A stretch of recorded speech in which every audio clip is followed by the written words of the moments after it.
Well, Dave said we could talk today. Before we get started, just want to again thank all of our college scouts, all of the pro scouts, all of our coaches that were involved in the process over the last 3 days. Just really clean and excellent collaboration, communication. Our area scouts, who most live in different parts of the country, have come in to help support us and provide feedback and provide information, and they all just did an excellent job. Really proud of our group.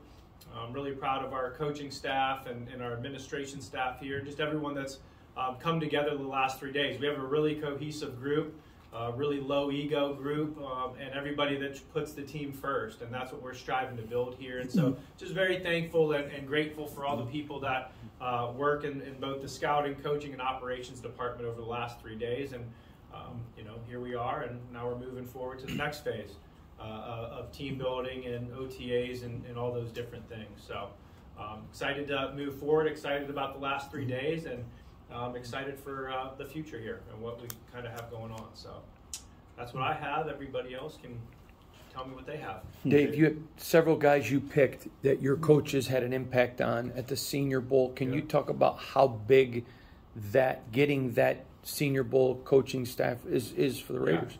Yeah, it's another kind of detailed exposure that you often don't usually get if you don't have a coach involved. I think we talked about it the other day, but just being able to really see how guys learn, really get to see how guys operate day to day in meeting rooms, at practice, interaction with their teammates.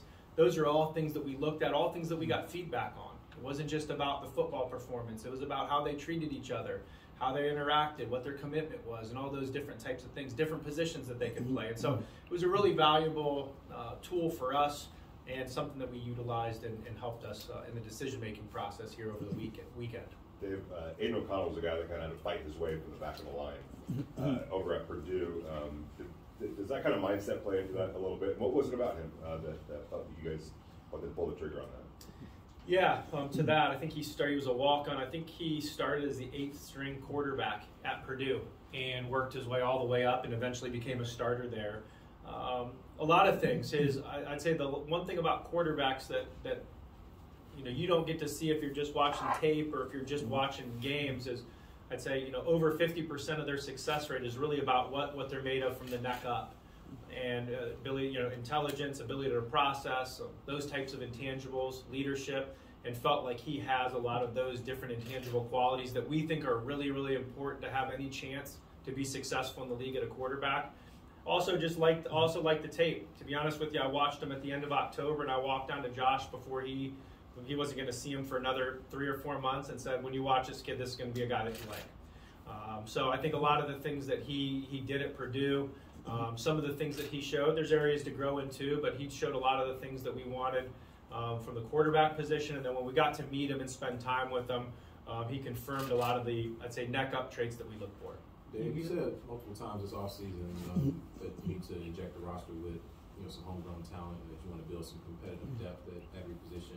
Obviously not every single position. Do you feel like you started to work towards that with this draft class? Started to. Unfortunately, when you go through the draft, you're just not able to answer every question that you need, as you work through it, just the way that the draft goes. There's 31 other teams that are selecting players too. And so we did do that at certain spots. I think there's some areas of the team that we're going to continue to look to address and improve and add competition. But, I think definitely on the defensive line, we added some competition there. At the safety position, at the receiver position, we added some competition there. We obviously added a tight end, but we still have some other areas of the team that we need to continue to grow and continue to work out, which that'll kind of be the next phase that we're getting into now is, looking at those areas, looking at what the other available players are, and see if there's other ways that we can improve the team. You guys were pretty aggressive the whole draft, especially today. You traded up to get the first 3 guys. Yeah. Was that part of the game plan coming in today with that much capital, or just kind of how things fell? Yeah, I think it was a little bit of a product of this draft. I wouldn't say the depth in this draft as we went through was probably as strong as it has been in past years, and so I think it was a product of just just kind of how the draft started to play out and what it really started. Kind of once you get into it, you can have an idea, but you start to get a feel, almost like how a game's going to be played. You start to get a feel of the board and kind of what the overall surplus is or lack of a surplus is. And so I think that influenced some of our decision making in terms of packaging some picks and moving up to get some targets based on what we thought was potentially going to be left for us at the end of the draft. When you look at your board and the players you're able to get, did you do better than you thought you would, or about the same? Haven't thought about that. I would like to think we did better. I think that's the easy answer to say. But that doesn't go without things that I'm going to go back and look at and you know, second guess some decisions here or there, or look at, you know, how the board fell and played. I mean, there's still going to be an element of going back and quality controlling some of our decisions and some of the decisions that I made and things like that. But overall, we do feel really good about it. We feel really excited about it. But there'll still be areas to look at and say, hey, you know, we can improve here or there. So, yeah, there's always areas to grow. Dave, you made it clear last night that.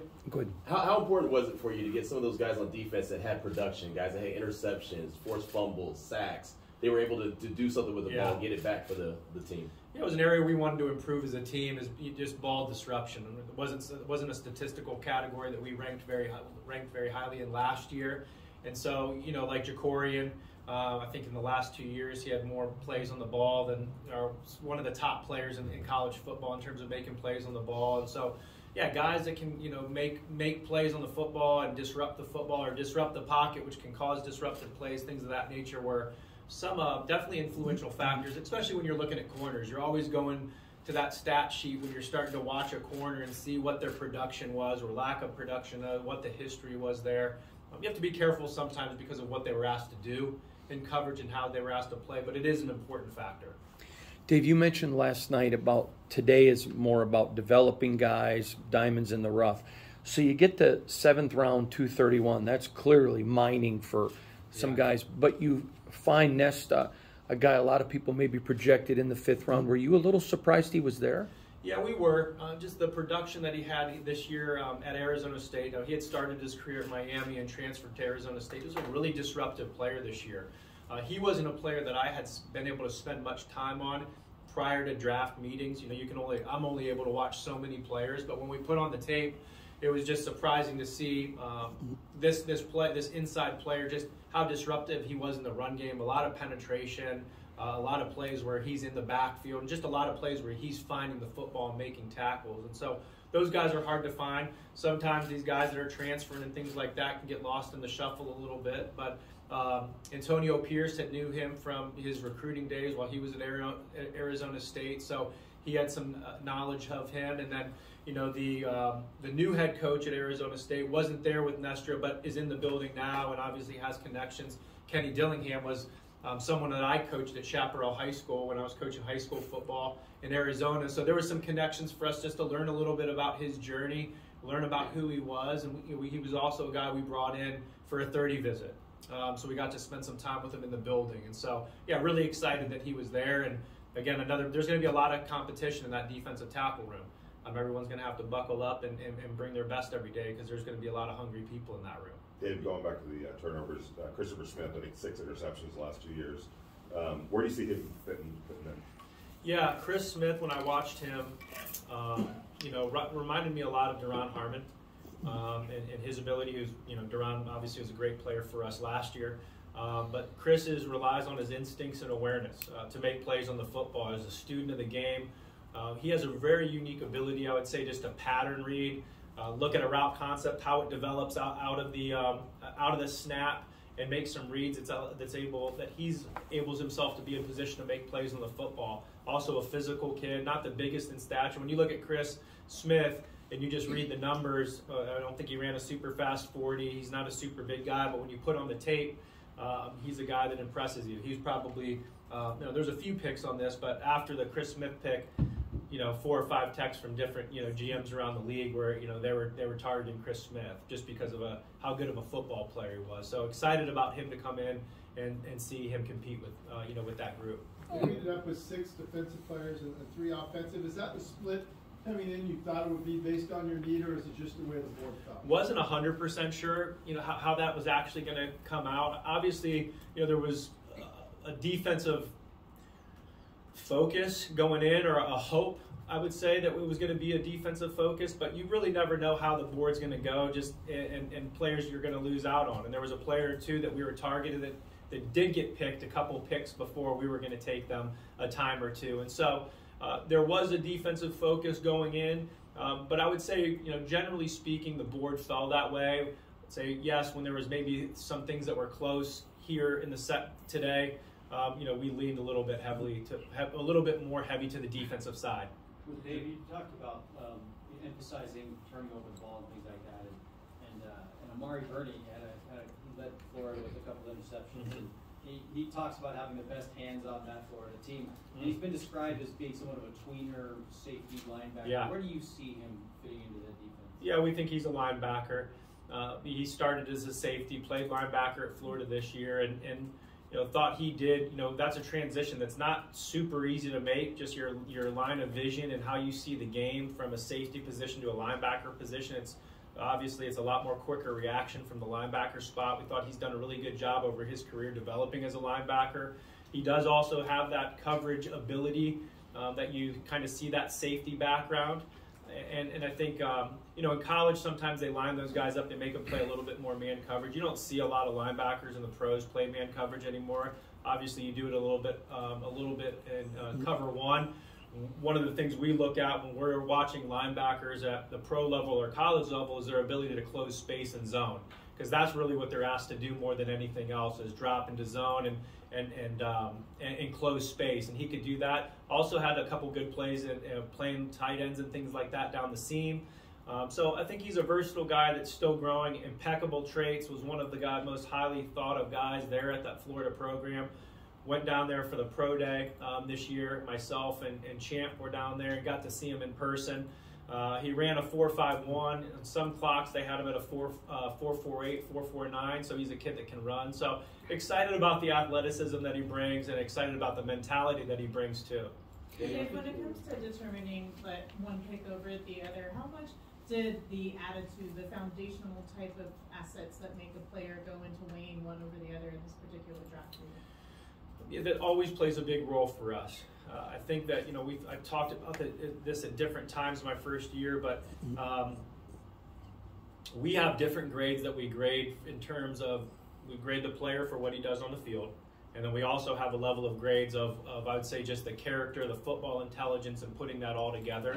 I just think it's so hard to win in the NFL that you want to be careful of how many people you're bringing in that are going to expel extra resources. We understand that everyone's developing and growing, and that these are young kids. That's why we have a player development department, and we have a rookie program, and we have all these things to help grow individuals. But if you're spending a lot of time, I'd say, worrying about guys being on time, or extra time in the training room, or immaturity and different things like that, that definitely weighs into our thought process when we're making different picks. And again, you're going to take some calculated risks and gambles. Not everyone's going to be perfect, and we understand that. But the lower the maintenance on the player, I think it gives you a better opportunity, one, for that player to grow, because there's less distractions, and then it kind of magnifies for the team. And it's when you have a lot more people that are not maintenance and are focusing just on winning football games, I think that's a good foundation. You guys were obviously aggressive, making the trades up and getting Tucker in the third. How challenging is it to gauge other teams' interest in the guys you like? It's a challenging part of it, because you really don't know. We do put a lot of time into studying team needs and trying to understand what other teams' draft philosophies are. But it's hard to know really exactly how they feel about maybe a specific player on their team. Maybe we have that player graded low, and they think he's maybe a starting level player. Where we think he's someone that they would maybe want to replace. And so there's a lot of that's tough. And then I'd say in the earlier rounds, because it is more focused on best available player, it's not always tied directly into needs. That makes it a little bit more difficult too. And so, yeah, you take some calculated risks and gambles, and sometimes, we'll look back, we'll probably drafted a guy, some guys, a handful of spots too early, And I think there's probably other teams that can kind of feel the same way. And so, yeah, it's a really difficult part of the process in the draft of kind of trying to gauge all that. We put a lot of effort into it and try to do the best we can. With Jacorian, what were some of the things you guys liked about him? It seems like a lot of people are pointing to the game against Ohio State in terms of how he stepped up against some really good receivers. Yeah, I think watching Jacorian and spending time watching him in 2021 and then 2022, the one thing that we saw was just some growth and development as a defensive back, and specifically his ability. He improved his ability to find the football. Especially making plays down the field, which for a defensive back is one of the more difficult things, where you're running and tracking vertical routes, your back's to the quarterback, being able to find and play the ball. We felt like he improved in that area. He's very fast, as evident to his 40 speed. He ran a 4.30, I believe, at the combine, 4.31, and you can see that speed on tape. His ability to close space, also good sturdy build, physical kid. Someone that we also think is going to be able to contribute in the kicking game, which is important for us. So his speed, explosiveness, and like I said, I think his growth from 21 to 22, and we think there's more growth for him. There's some more growth for him to do, and we're excited about that. They have no offensive linemen. Is that an area to keep an eye on in UDFA? Or post-draft free agency? Yeah, they're upstairs right now working through all that. We're going to add some, we'll add some linemen to our UDFA class. And another where the board just at a couple spots just didn't fall that exact way. There were some offensive linemen that we targeted in the draft. A couple got picked a spot or two before we were going to take them, and we had to pivot and go in a different direction. But, this is also the next phase of team building also. So, between now and the start of the season, there's going to be different opportunities, whether it's people that are still on the street, whether there's trade opportunities, whether it ends up being at the cut down. There's going to be some areas of the team that we still want to target and grow. We'll go a few more. We'll go Hondo, Case, and then Q. Dave, there's a lot of people that fall in love with specifics, height, weight, whatever.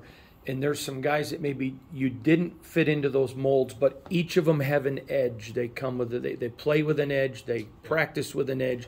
It seems like that was really a detail for you this draft. Am I overstating it? No, I think that's right. And I would just, philosophically, the measurables do play into some decision making, but it's not something philosophically that is really dominant for us.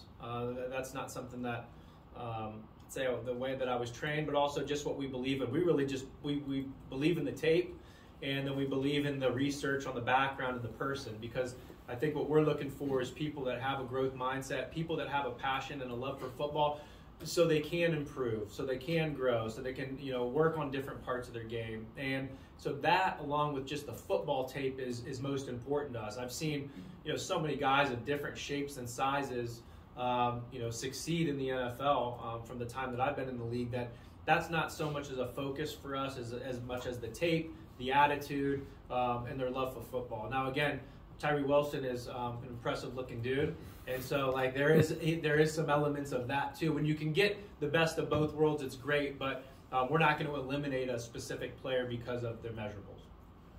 Taking you back to Aiden, when you say you go in the season and tell Josh you're going to love this guy, does then he a few months later come back and tell you you're absolutely right? And how often do you have those conversations with him when you're scouting someone and you see someone that you want to go tell him? Yeah, during the fall, I try to limit it to let him focus on focus on the team and focus on football. But Josh loves the scouting aspect of the whole process. Some coaches do, some coaches don't. Josh started in personnel at the beginning of his career, and so he enjoys the tape aspect, breaking down prospects, kind of fitting all the puzzle pieces together. And so, when I know there's a prospect that I think that's going to fit our mold and that he's going to like, I'll let him know in the fall. He'll kind of put it to the side, and then eventually he'll come back up and tell me that I was right, and that's a player that he liked. I know you drafted Byron Young yesterday. I wasn't here for it, but we know what he brings to the field, stopping the run, really good at that. But one thing that stood out to me was when he was talking about being a winner and helping the locker room as much. How much does that mentality of him being a guy who feels like he can change even the culture, how much does that help as well with the team? Yeah, it's really important. We're still at the beginning stages of developing this program and laying the foundation for the type of program we want here in Las Vegas. And so Byron has a lot of the traits. He's been a part of a winning program, part of a program that's demanding, and that is kind of a championship caliber breed. And so bringing players in with that DNA that can add to what we're already putting together. We think, what he's about and what he's experienced is there's a lot of similarities in the things that we value. And so, to have a guy like that to kind of, be one of the leaders of the rookie class and with his ideals and his experiences, I think that's going to help the whole group. All right, you guys all set? Yeah. One more. Yep. A lot of quarterbacks taken the end of the fourth round. Quarterbacks. Yep. End of the fourth and start of the fifth.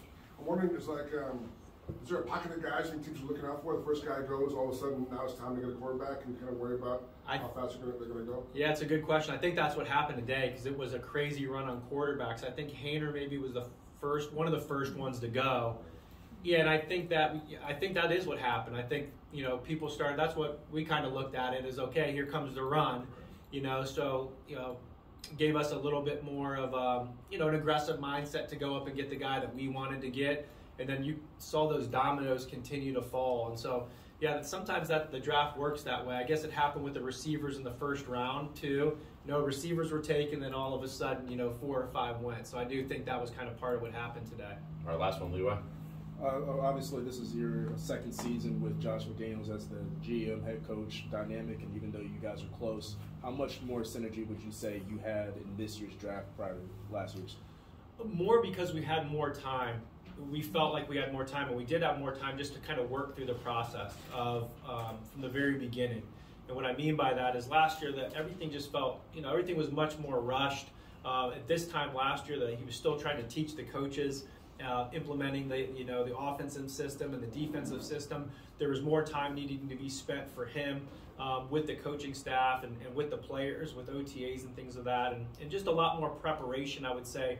He had to spend too last year just as a first-year head coach in the spring, getting ready for our first kind of off-season with the players. And so there was a lot more time that we were able to spend and he was able to spend on the draft process. And so there was just more clarity, more thoroughness, I would say, for us. And, the communication between him and myself was always very good. But it just was just a smoother process. Thank you, Dave. Thanks, everyone. Thanks, Dave. Thanks, guys. Thank you.